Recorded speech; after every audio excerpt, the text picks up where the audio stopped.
Alright, what's up, nerds? Final round, Triumph GT, playing Scorched Earth versus Ideneth Deepkin. I had never played Deepkin before, and I really hadn't even looked at the book all that much, so this was an interesting experience. So my opponent's list, Isharon Tidecaster was his general, Eidolon of Mathlen, Aspect of the Sea, two Soul Scryers, and Celestant Prime allied in. Unit of 30 Thralls, a unit, 2 units of 10 Reavers, a unit of 3 Achillean Guard, and 1 Griffhound. I feel like there might have been one more thing in here. I feel like there might have been another unit of Reavers, and I might have gotten this wrong. But anyway, and he had 100 points set aside for a Balewind Vortex. So, here is a look at deployment. He deployed the majority of his forces off the board. So, I just kind of spread out to hold my objectives, knowing that he was going to come on and come right at me.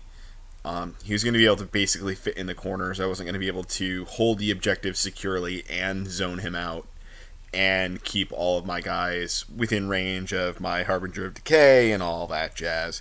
So I just kind of went with it. What I did, I knew I was going to get top of 1 because I was 2 drops and he was like a million. So that was pretty good for me. You can see here he deployed, looks like it was a unit of Reavers on each corner, and then his Aspect of the Sea and his general in the center. In the middle over here, I've got my Great Unclean One next to that piece of terrain, as well as Festus hanging out in that piece of terrain, and it is arcane, so they're both getting +1 to cast. And then over on the left flank, I had some more Blight Kings and my Lord of Afflictions. So general game plan was, I knew he was going to Deep Strike, come after me. So I'm going to hold the line in my backfield, and comparatively speaking, his units have nothing on a unit of 10 Blight Kings coming after him. So my game plan was pick a corner, start there, and just raise my way across his backfield and hopefully hold on to my own objectives. So over here, top of 1, I apologize again for the blurry picture. I was just taking all of these really quickly. But yeah, I got my charge off turn 1 into those Reavers and popped them immediately. Got Rot Spume, didn't get anywhere, but I didn't really care that much. That was really all I did on my turn. He used his general to throw the Aspect of the Sea over to where you see him, and then he cast a Balewind Vortex. So he was using that to toss around that spell that gives everything, like a whole bunch of things, -1 to hit, and he was like rolling like gangbusters on that. I think the lowest he rolled was a 5 on that, so like 5 units getting -1 to hit, which was brutal. It was kind of a taste of my own medicine, but that was okay. So in this right corner, he put his unit of 30 Thralls, and then over on the other side, a unit of Reavers and the Achillean Guard that all were hanging out over there. He did a whole bunch of shooting into my guys. Over here on this side, he got like 1 wound onto my dudes.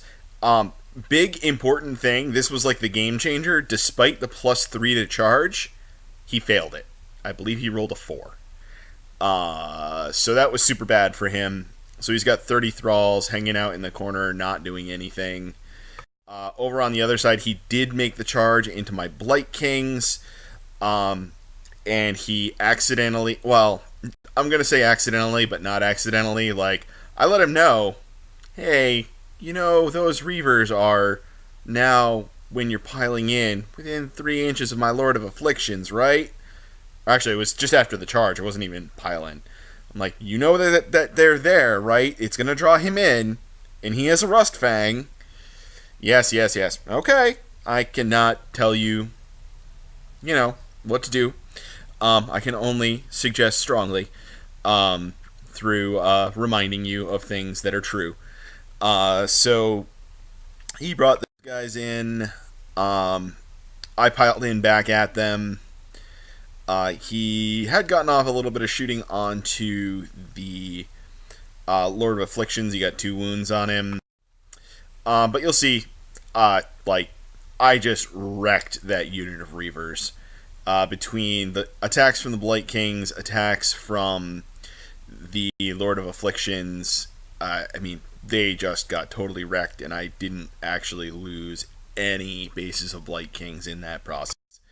Over on the other side, this was rolling back over to my turn.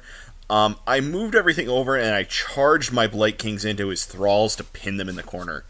I was thinking basically that with the Harbinger of Decay and Plague Touch Warband and me killing a bunch of his guys in combat, that I would be in pretty good shape, and I would at least survive long enough to pin him in that corner and position him in such a way that he would have to kill that unit of Blight Kings to a man before he could retreat them out and get out of the corner.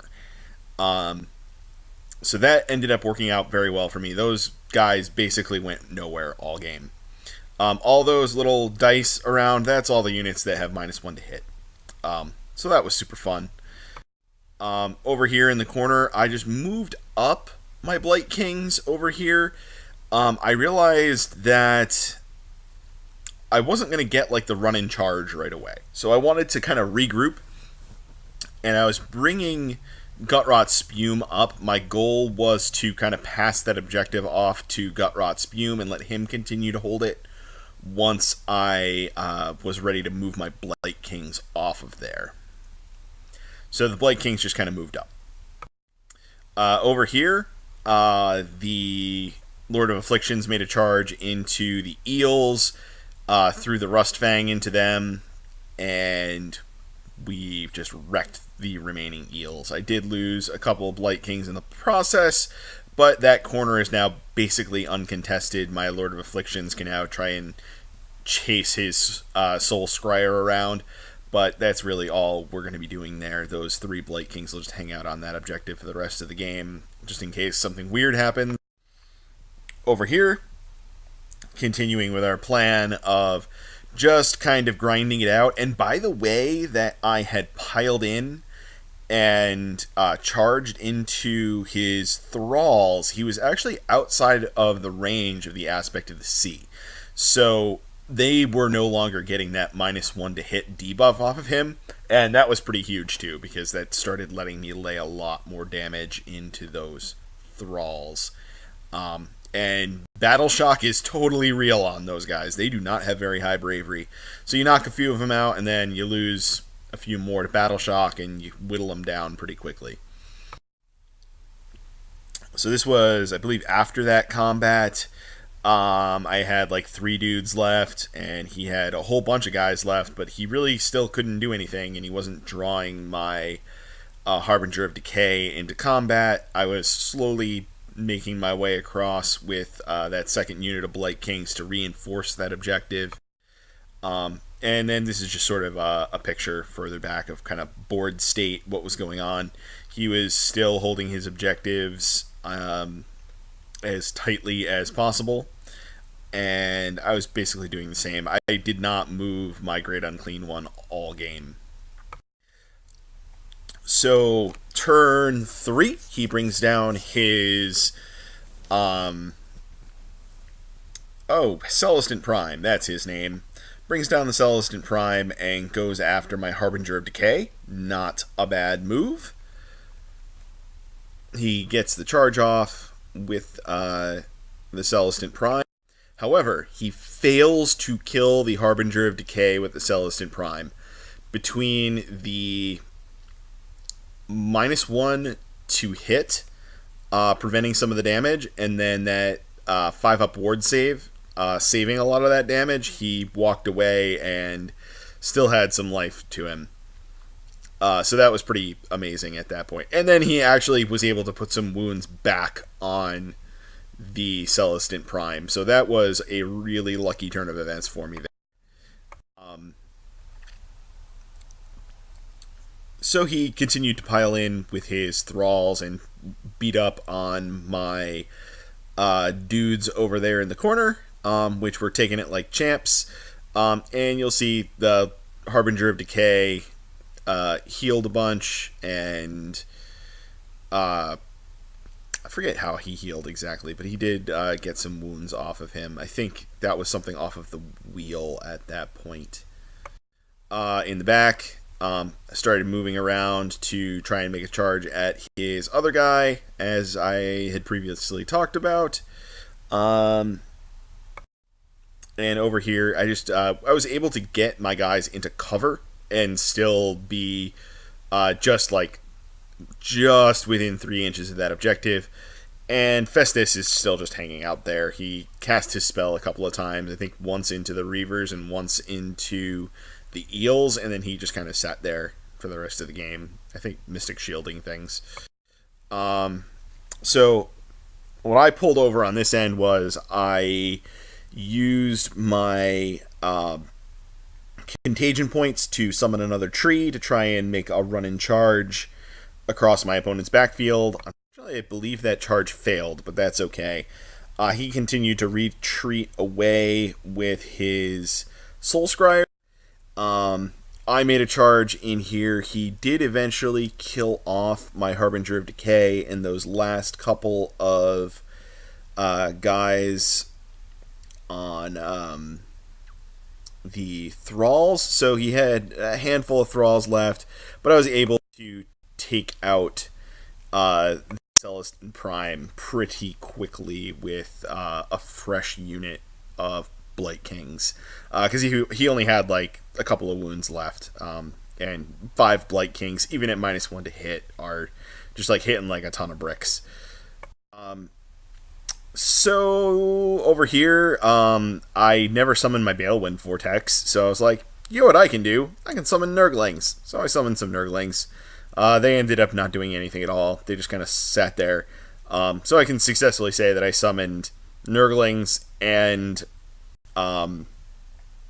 Beast of Nurgle in this event, in addition to the Balewind Vortex. So it was a good choice to make that buy and have those in the quiver, so to speak, to have as other options.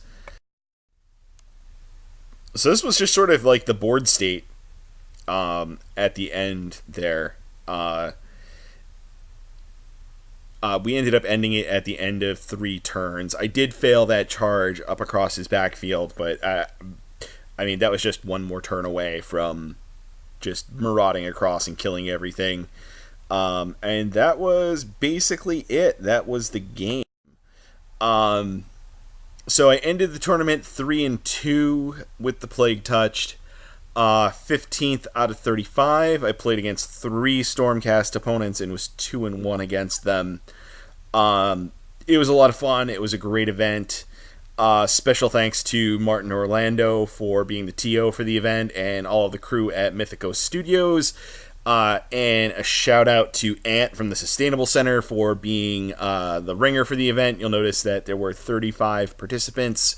So he was the tiebreaker. He was, instead of giving somebody a bye, he was bringing his Bretonians to town to show people the business with those.